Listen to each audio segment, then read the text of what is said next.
There are a number of colorful words to use to describe the independent presidential candidacy of one Robert F. Kennedy Jr.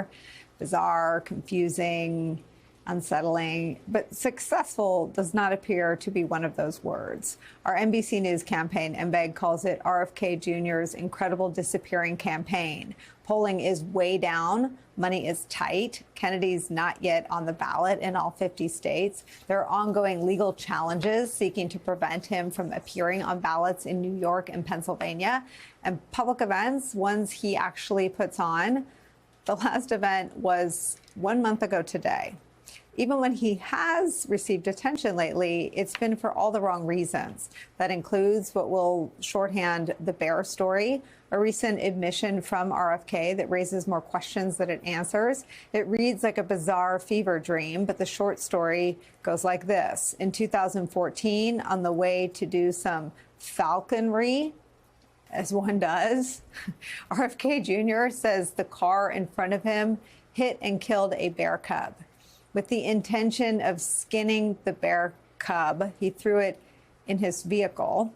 But the day went late, then dinner went late, and Kennedy decided to ditch the bear cub carcass in Central Park in New York City to be funny so he could catch a flight. Don't think about it too hard, because everyone is just as sickened by the story as you are.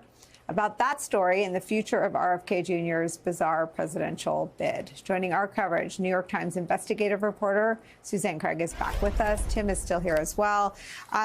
Sue, I didn't think the dead worm in the brain scoop that you had could be outdone in terms of bizarre political headlines in this cycle, but it has with the bear. I won't ask you to speculate about any correlation, but just tell me sort of the state of the RFK campaign. Yeah, I mean, diminished is right. I mean, this just gets stranger every day. And when these stories start to come out, as a journalist, I sort of think, what's going to happen next? I mean, what's he going to do to top the bear? And I think that his motto seems to be any press is good press at this point. But the campaign is very diminished. I mean, you mentioned the money is tight. They're losing staff. And when I think about the campaign now, I've been following it, and I've been following and sort of doing some investigative work on Bobby since last year. I think of it very much as any resources that they have are going into ballot access. They are trying to get access on every ballot. They may not get it, but so far they've secured it in 16 states, and they're in progress in a number of other states. It's been very rocky. They're sitting in New York, and they've got they're fighting to get on the ballot here, or because he's claimed that he lives in New York, and there's a court fight going on about whether or not he does. And if he loses that could lead to lawsuits in other states. But it's very important to watch this lawsuit. But stepping back, there's not a lot of people are giving him money, and this has just very much become any money that they're getting is going towards this ballot access fight. That's why you're not seeing him out on the campaign trail. And so it seems like the Harris-Walz ticket has made clear that the RFK voter is sort of a disaffected Trump voter. What is the sort of campaign's sense of acknowledgement about what appears to be the political reality from the polls?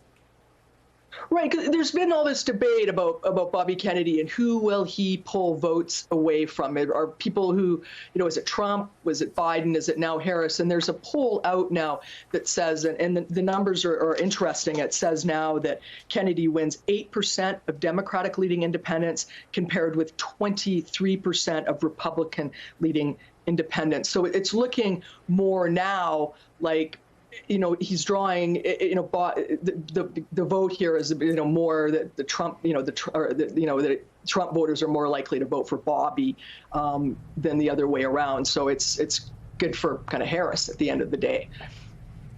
Sue, what is the sort of state of I keep thinking of Trump's American carnage frame. it fits over the RFK candidacy too, right? His family Right. came out and disavowed him.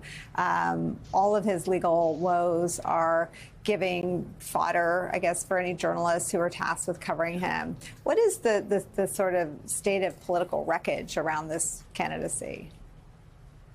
I mean, it's been like watching a car wreck. I mean, it really has been. I mean, he is having some success on the ballot access front, which is what you want. You got to get on the ballot in order to get votes.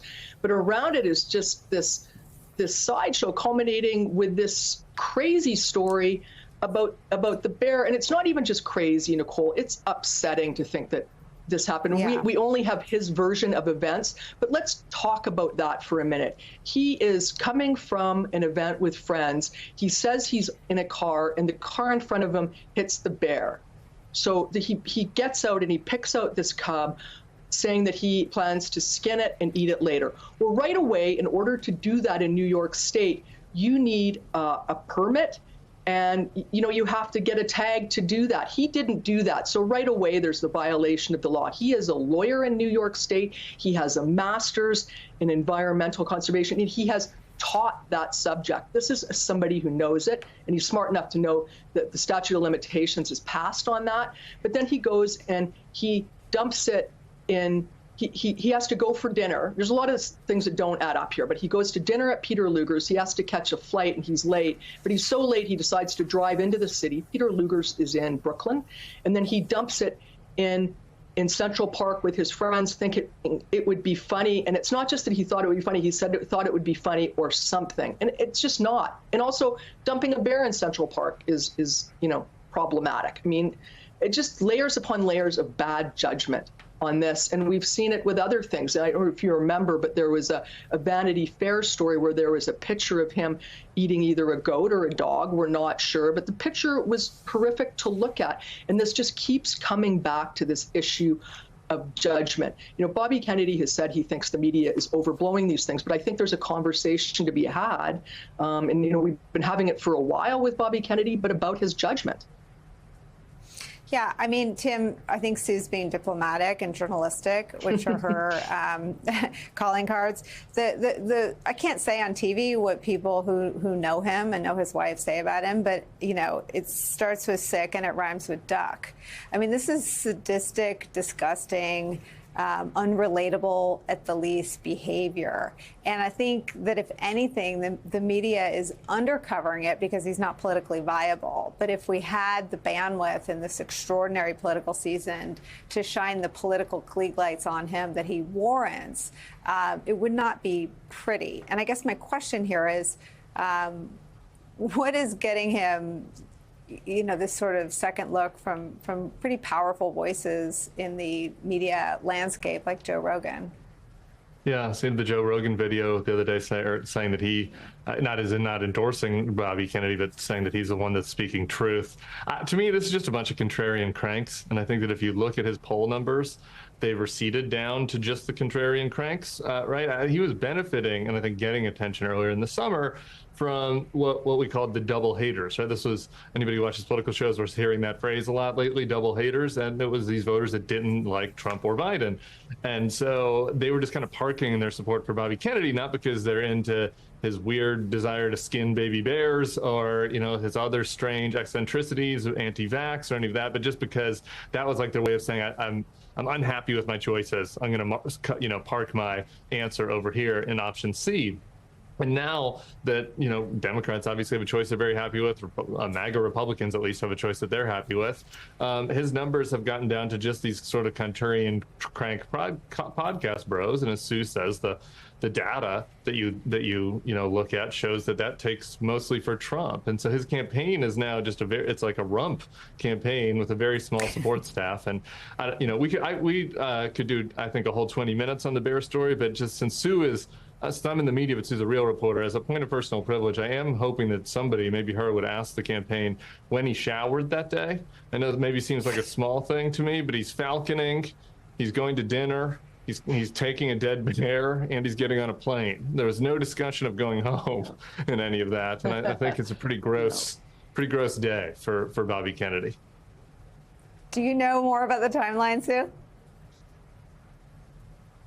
No, I mean, a lot of the timeline doesn't add up, especially that trip that you're late for a flight and you're sitting at Peter Luger's and you're going to enter Manhattan and drop a bear and take time to take photos of you and the bear, and separately you just happen to have a mango or some sort of bike in your trunk with the bear.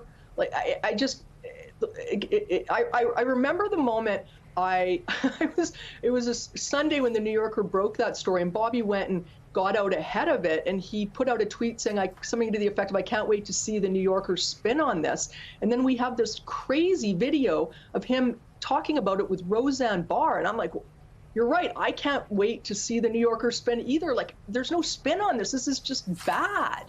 And Roseanne Barr made a comment later that I read that said, she was saying, well, to the effect of, at least it's in the press and Bobby's getting mentioned. I mean, I just don't know where this ends. Like, it's really something.